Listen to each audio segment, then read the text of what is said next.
last night, right on the beach. Beautiful spot. We're just taking a little trip down. I think there's a wharf or something. Wharf. Yeah.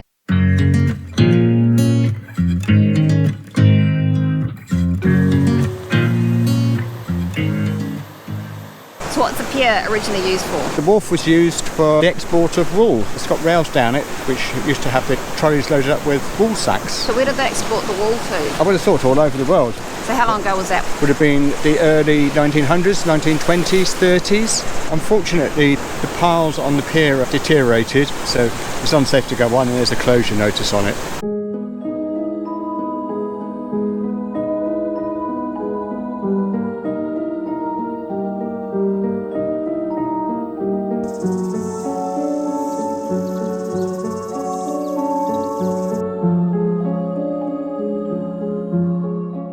Where are we, Mike? We're stood outside the freezer works. Freezing Works? Doesn't look like a freezing works to me. Well, it was in its day. It's pretty old. It's built about 1910. Wow, that's a long time ago. So how did they freeze things in those days? They wouldn't have had electricity, surely. They might well have done. 1910, just start of it. I don't know. You'd have to look that one up. So if anyone does know how they froze things back in 1910, let us know in the comments below. Yep. So what else did they say? Froze, what did they freeze here? They froze sheep? Sheep, they process about 500 sheep and 60 cattle a day. A day? A day, yes. Oh, that's a lot, isn't it? So, and then what did they do with them once they froze them? Well, they shipped them out from the wharf that we just saw. Oh, the wharf just down the road there? Yeah, and So how did they get them from here to the wharf? they had a railway. It was a Okay. steam train. A little steam train? Yeah. Oh, little dead sheep going on a steam train to the wharf.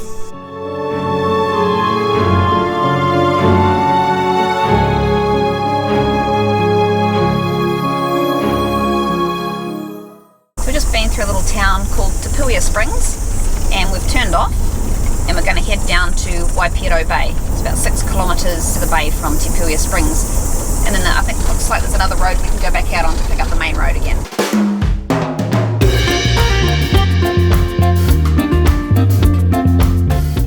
But the road is a bit frumpity, as Katina would say. That's a cool word. You isn't it? wanted to get that word in, I've didn't got you? that word, it's in one of my novels. I'll be turned down a frumpity dirt road. I'll let you know when the book's out so you can read it.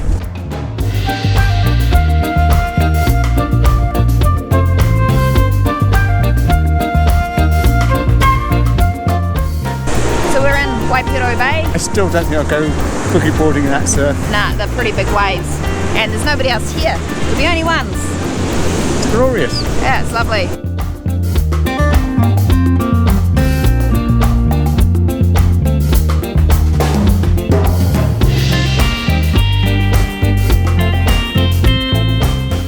There's a bit of a windy old gravel road when you leave Waipiro Bay heading north. It's quite slow going, but beats backtracking, I guess.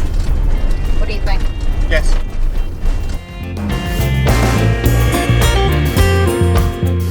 Here we are in Roadtrip, and you've got an exciting new adventure going on. And what would that adventure be? They're growing cannabis here. And why here? Probably because the conditions are good for it. And what sort of cannabis? Medicinal cannabis. Our next stop's a little town called Tiki. Apparently got a cute little church there.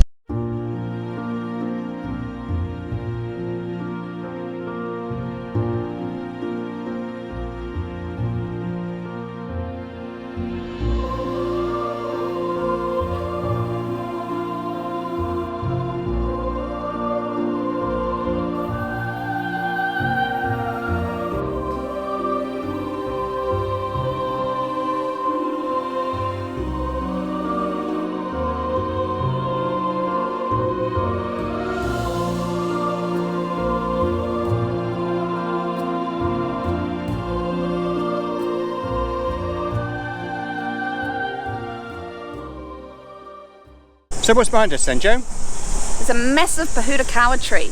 Apparently it's the largest and the oldest. Pohutukawa tree in New Zealand. Yeah, the Pohutukawa tree. It's a New Zealand native that lives along the sea. And around Christmas time every year it comes out in beautiful red flowers. Ah. Ah? It's a New Zealand Christmas tree. Yes, people who don't live in New Zealand call it the New Zealand Christmas tree. So we'll go take a closer look at it.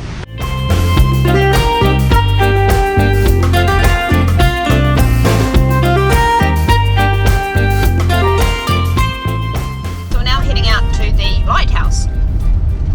See what that's all about.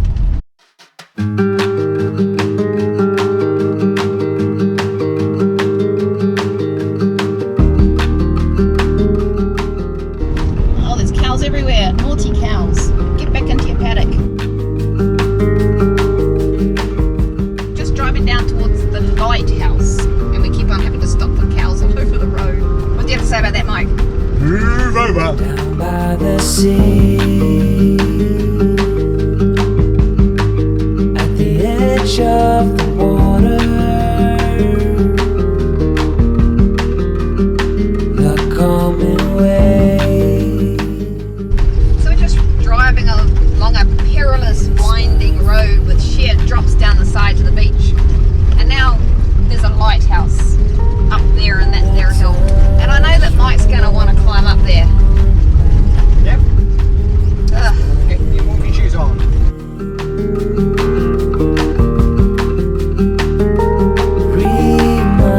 Reminded me of you. And now there's horses on the loose. So there's the lighthouse way up there, and there's Mike already on his way. And here's me tagging along.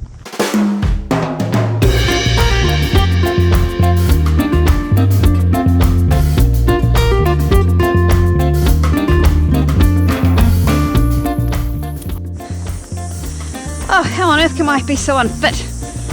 Whew. It's the heat. I'm blaming it on the heat. There's Mike. So apparently there's 800 steps to the top of the lighthouse. Although Mike says we've already done 100, so there's only 700 now. But geez, I must get out more.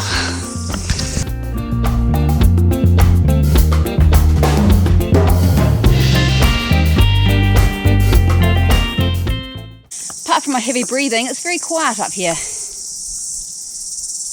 Actually, no, it's not. It's really noisy. Cicadas, noisy little buggers.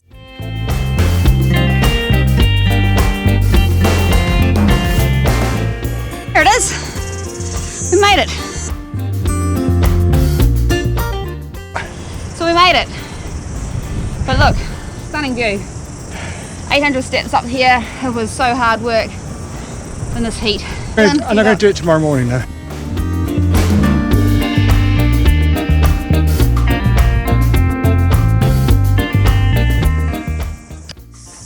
There's a real strong smell of tea tree walking down through here. If you have a look around, the tea tree bush just up there. Yep. Yeah. Yep.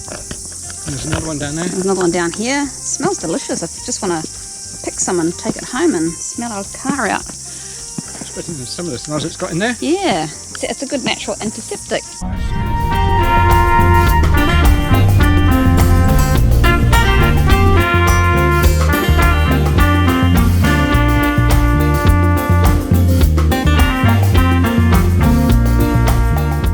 And they're all just wandering around, doing cow stuff. Oh wow, stop. You have all the stunning scenery along the beaches and coves and that, and you stop and take a picture of a tree. Not a forest, not a wood, but a single tree. But it was a pretty neat tree, wasn't it? I stopped to take a photo of this tree and this car comes barreling past and they say, oh, they stopped as well and took a photo of the tree, which is quite funny. It's probably going to become the Instagram tree, I reckon. I've started The a trend. Instagram tree of the East Cape.